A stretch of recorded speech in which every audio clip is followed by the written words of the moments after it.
Welcome back to the BTB Show. We have a very special video today. We're talking about what really makes an NBA superstar. Back in the day, we had guys like Kobe, we had Jordan, we had the Keems, the Kareems of the world, guys who have pivotal names and also perform on and off the court. But in today's modern NBA, I feel like the superstar has been lost a little bit. So we're going to go around the circle, table style, and we're going to give our thoughts what makes an NBA superstar and give a player example. So we're going to start with Jay today. What's your thoughts, man? I'm back, y'all. I missed last week, so I got a lot to talk about, and I love this topic here. Starting off, what makes a superstar is your markability. I mean, we can use a guy like Ja Morant, for example. Ja Morant is kind of regressed every single season as a player, but he's still marketable. He's still Ja Morant. He had the whole saga off the court, call him Ja Wick. Ja got the gun. He was still very marketable. He still puts butts in seats in Memphis, in a city that's not really popular for basketball right now. That is how a superstar should be labeled. So I think top of the list is marketability. Number two is how good you are. I mean, look at Cade Cunningham. Look at Anthony Edwards, Tyrese Maxey. These young guys. I shouldn't have used Anthony Edwards because he's actually a huge personality. But like Tyrese Maxey, Cade Cunningham, these guys are not big personalities. Like Cade Cunningham is relatively quiet. Tyrese Maxey is relatively quiet, but very good personality, great team player. But he's not like loud and very like presentable. But being a really good basketball player can catapult you to that level of superstardom. So how good you are, and I'm gonna say third, off the court, and how impactful are you off the court. And I think that is a very slept on aspect of being a big NBA superstar. I mean, we can use Jaylen Brown, for example. Jaylen Brown, he's a guy that's not talked about as a superstar. I think he's reached superstardom level this season. Obviously, he's in the MVP conversation. But look at Jaylen Brown. Off the court, he is a beloved figure in the city of Boston. Like, he does a lot of stuff for his community, schools, the black community, of course. He's the NBA, I think the youngest NBA player, like assistant vice president or wherever he is a very big figure off the court, and I think that also matters and catapults your superstardom in the NBA. But like I said, I'm gonna rename my last three though. I think marketability is number one, how good the player is, and off the court, how impactful are you off the court, what do you do for your community, for your team, how big is your name, this and that. Yeah, I think those are the biggest factors of being an NBA superstar. That's my three. All right, what about you, Mr. Max? Go. I think Jay's onto something here. I'd love to say that just being a superstar is solely relying on your on the court play and how good you are, but I do think that it is a combination of those factors. Obviously, the best players in the game are always going to be your biggest superstars. You know, your Currys, your LeBrons. Even from when they were really good, now they're not quite the tippity top of the league anymore, but they still have that name, that marketability that Jay mentioned. So once you establish that, you can remain a superstar, even though if you're not a top five player in the league. Because I don't think anyone's going to say Curry or LeBron are top five superstars in the NBA, but they're still leading in jersey sales. So I think obviously if you were in the past, that still matters. They're both very marketable, as Jay said. Huge personalities. It's really just how it comes down to, are you a household name? And the NBA does have a couple household names now on the younger side. The Nikola Jokic's, the Shai Gilgeous-Alexanders, Jason Tatum, Luka Doncic, Victor Wembanyama. I think these guys are all household names. Those are all guys who are going to lead in jersey sales. They're, like Jay said, they're going to sell out arenas. These are the big names. But, there are guys like an Anthony Edwards, who I would say probably is neither a top five player in the NBA, nor has he been at this point in his career. Because he is such a big personality, because he is very vocal, he's very media facing. I'll put it that way. I'm not always going to say very media trained, but he is very media facing.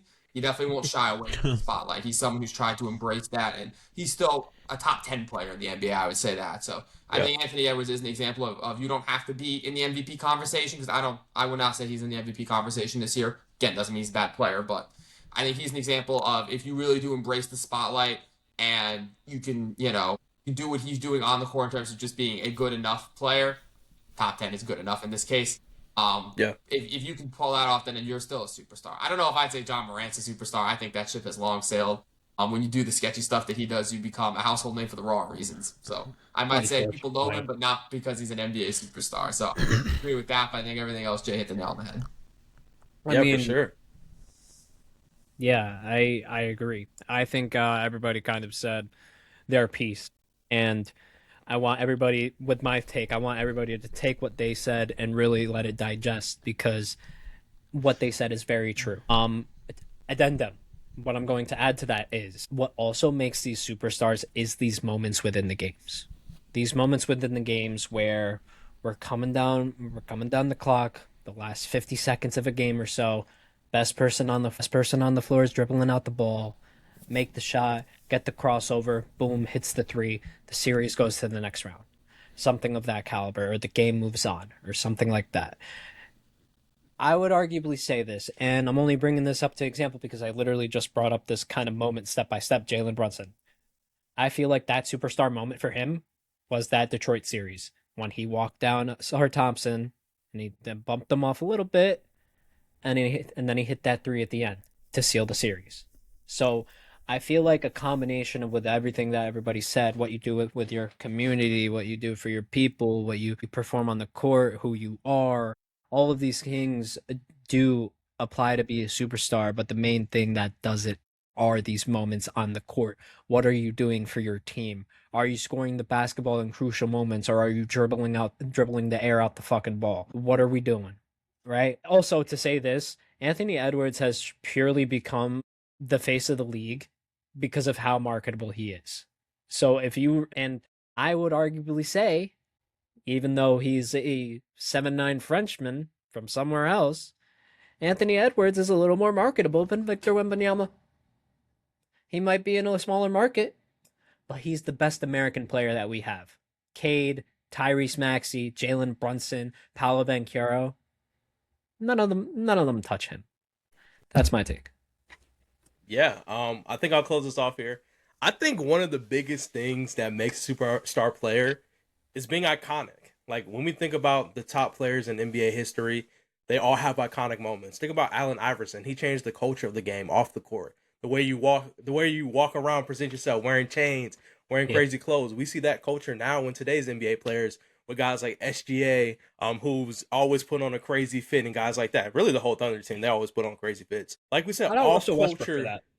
Yeah, true. Off court stuff as well. Like, you see guys who have like huge fan bases, and I'm not just talking about America. Like, look at Kobe and his overseas market. Wemby, I would argue it's different. I think Wemby is very marketable. He has a whole France audience, a market that we 100% haven't optimized fully. We have all those fans, and he has a bunch of American fans. When I turn on TV, when I'm watching, if I go to the barbershop, we're talking about sports, everybody's talking about Wemby. Wemby's the topic of conversation because he's 7'4" and he can do everything. Like, everybody loves that about Wemby.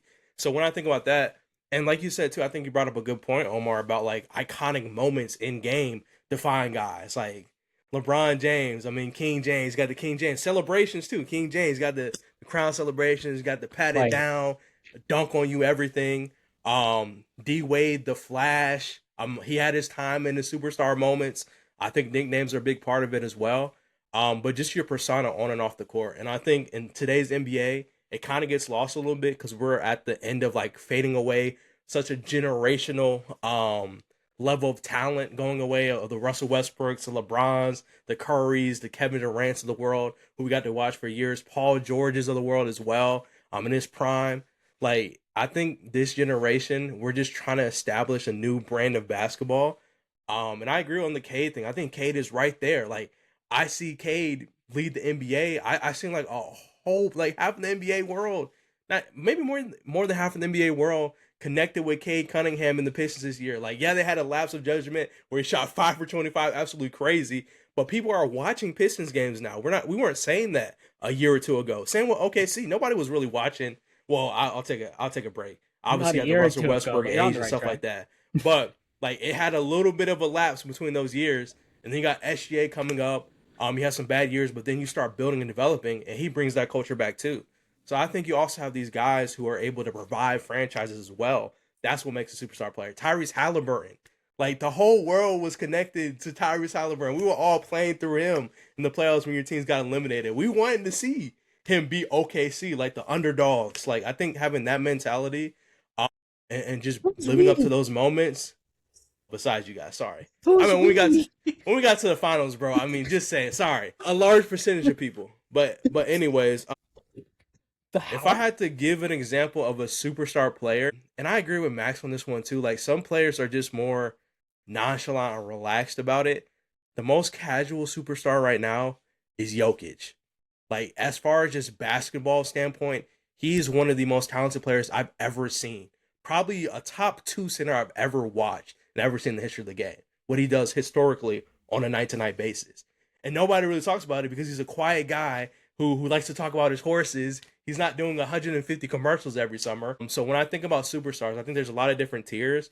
But I do agree there's some that just are fulfilled straight off of talent who just naturally have it. And there's other guys who are just super marketable. The ants of the world have a mix of talent and both. That's kind of my thoughts on the superstar conversation. I mean, hey guys, let us know what you guys think in the comment section. Like the video, subscribe to our channel, like our shorts, be there, be square, and just